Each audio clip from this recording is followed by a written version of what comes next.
wabarakatuh. Alhamdulillahirabbil alamin wassalatu wassalamu ala asrofil anbiya'i wal mursalin nabiyina wa habibina Muhammadin wa ala alihi washabihi ajmain amma ba'd. Alhamdulillah pada pagi hari ini kita dapat hadir kembali mengikuti pembelajaran pada pagi hari ini dengan keadaan sehat walafiat. Makanya dari itu kita sebagai masyarakat mengikuti anjuran pemerintah yaitu menjaga protokol kesehatan yaitu dengan 3M. Yang pertama mencuci tangan, memakai masker, dan menjaga jarak ya. Semoga kita selalu dalam lindungan Allah Subhanahu wa taala. Amin. Sebelum kita memulai pelajaran pada pagi hari ini, marilah kita berdoa agar pembelajaran pada pagi hari ini dapat berjalan dengan lancar. Bismillahirrahmanirrahim. Raditu billahi rabba wa bil islami dina wa bi Muhammadin nabiyya wa rasulah. Rabbi zidni ilman warzuqni fahman. Amin. Pada pagi hari ini saya akan membahas mengenai bab Islam di Nusantara. Nah, ada 5 cara Islam masuk ke Indonesia. Yang pertama yaitu melalui perdagangan.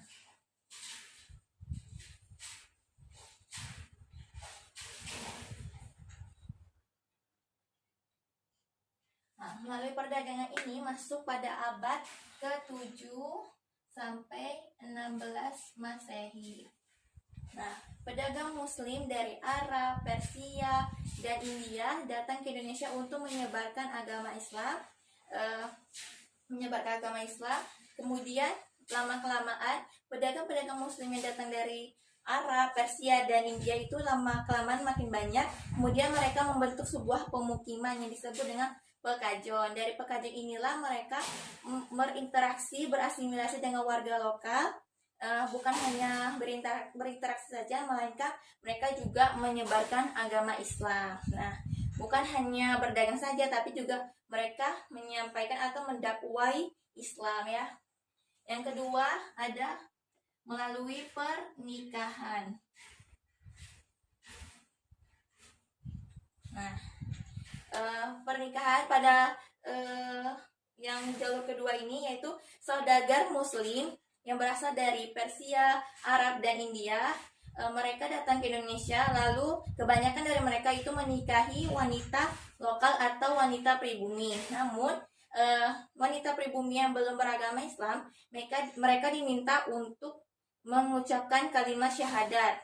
Kemudian dari interaksi seperti inilah penduduk pribumi Lambat Laun mengenal nilai dan ajaran agama Islam. Lalu yang ketiga melalui pendidikan.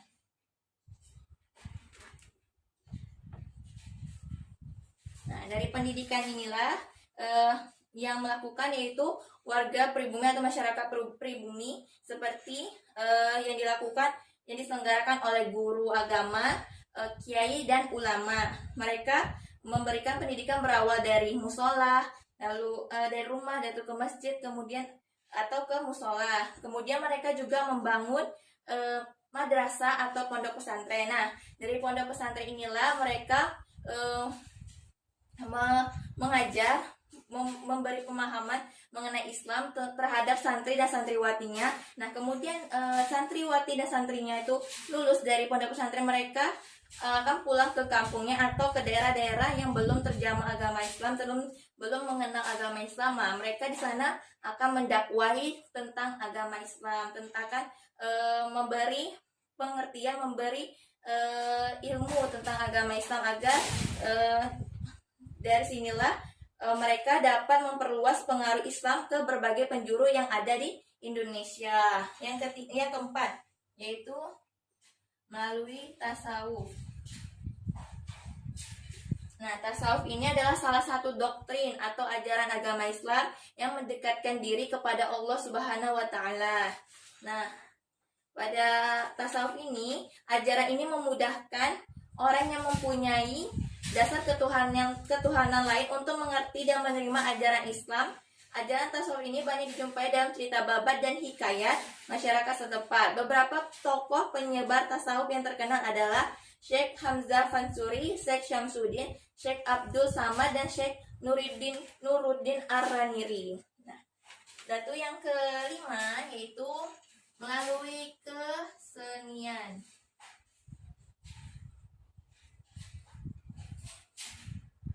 Nah, yang kita kenal yang di Pulau Jawa, mereka berdakwah mengenai Islam itu dengan menggunakan wayang kulit atau wayang golek. Nah, ada juga dari seni bangunan, yaitu seperti masjid kuno yang berada di Aceh, Demak, Cirebon, dan Banten. Kesenian adalah salah satu unsur kebudayaan, sehingga kesenian mengambil peran penting dalam titik penyebaran agama Islam melalui budaya. Nah, jadi kesenian itu juga berperan penting dalam menyebarkan Islam di berbagai pelosok di Indonesia ya.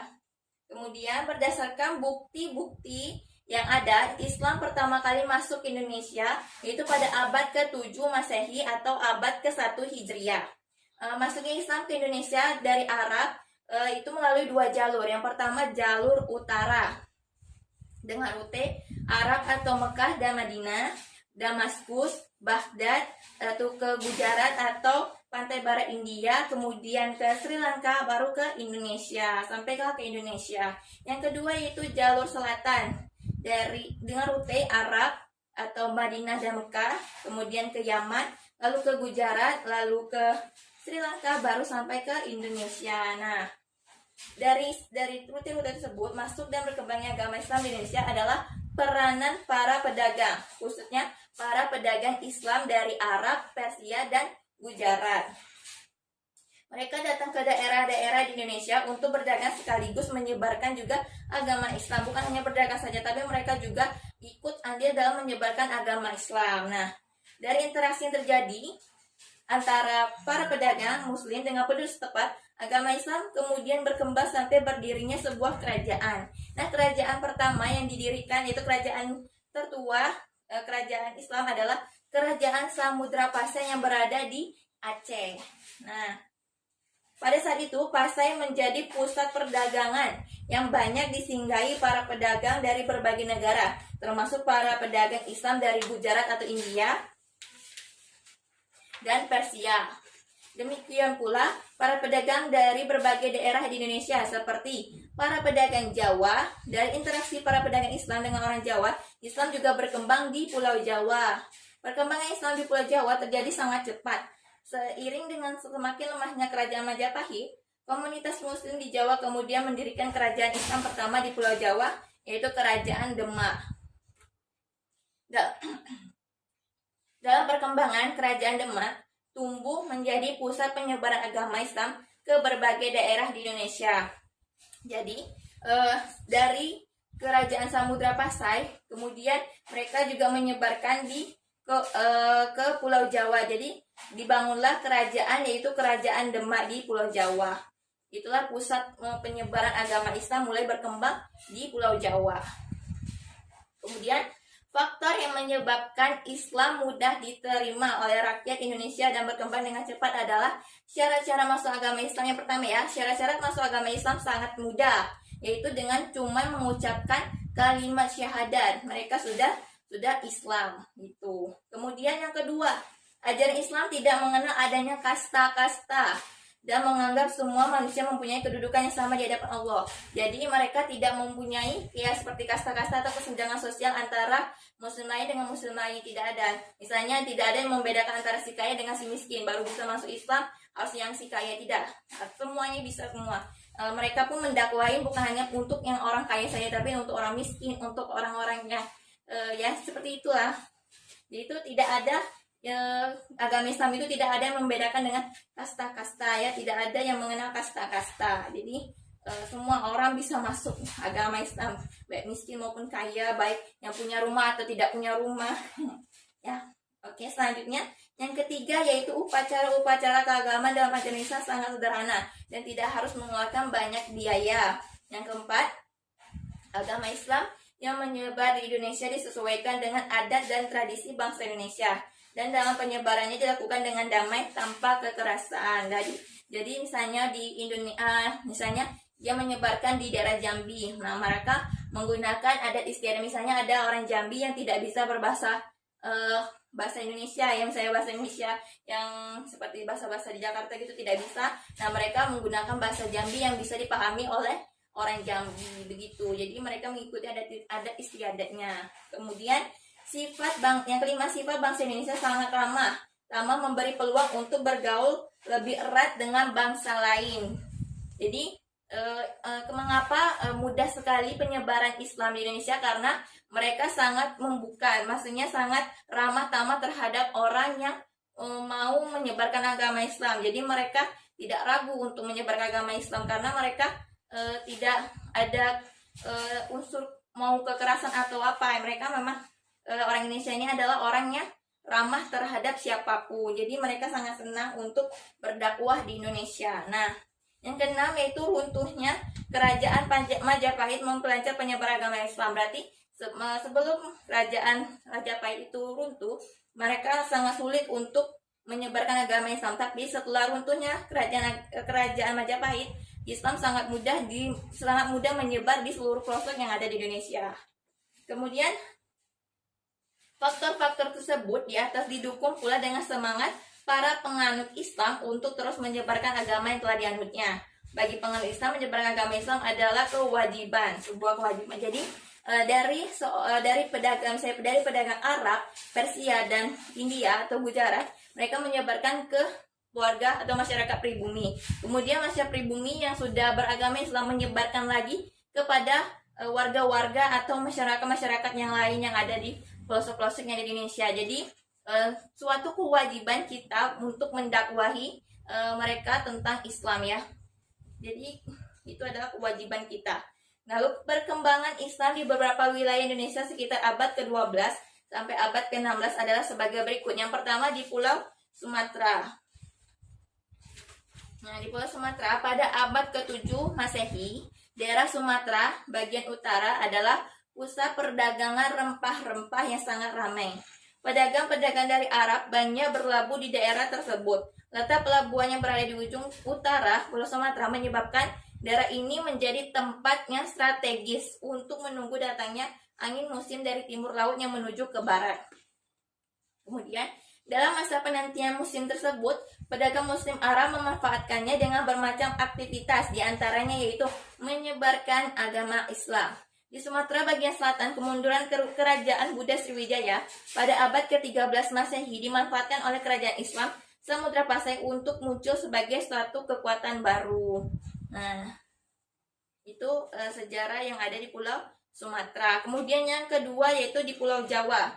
Penyebaran agama Islam di Pulau Jawa diperkirakan berasal dari Malaka. Namun kapan tepatnya tidak diketahui dengan pasti. Bukti tertua tentang agama Islam di Pulau Jawa yaitu berasal dari batu nisan Fatimah binti Maimun di Leren, Gresik ya, yang berangka tahun 1082 Masehi. Namun hal ini belum berarti bahwa saat itu Islam sudah masuk daerah Jawa. Setelah akhir abad ke-13 Masehi, bukti-bukti Islamisasi sudah banyak ditemukan di Pulau Jawa. Hal ini dapat dilihat dari penemuan beberapa batu nisan yang bercorak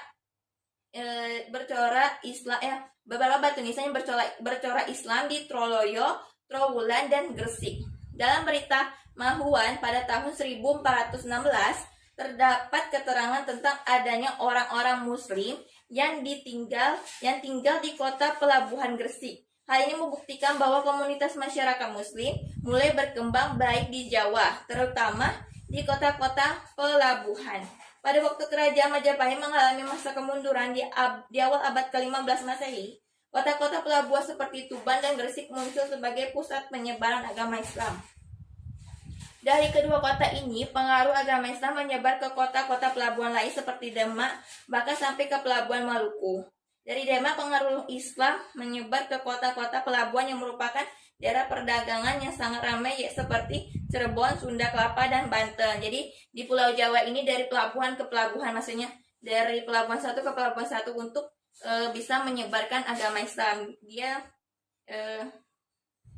bukan menyebarkan di satu daerah saja, tapi melainkan di daerah-daerah lain seperti di Cirebon, Sunda Kelapa, dan Banten. Kemudian di Pulau Sulawesi. Di Pulau Sulawesi, penyebar agama Islam di Pulau Sulawesi. terutama bagian selatan diperkirakan terjadi pada abad ke-16 Masehi. Di daerah ini, proses asimilasi terjadi melalui konversi pusat kekuasaan atau istana atau keraton. Konversi agama ini dijalankan dengan pusat kekuasaan yang telah ada. Nah, sekian yang dapat Ibu sampaikan. Semoga apa yang Ibu sampaikan bisa bermanfaat bagi kalian. Terima kasih atas perhatiannya dari kalian semua. Ibu ucapkan akhirul kalam. Wassalamualaikum warahmatullahi wabarakatuh.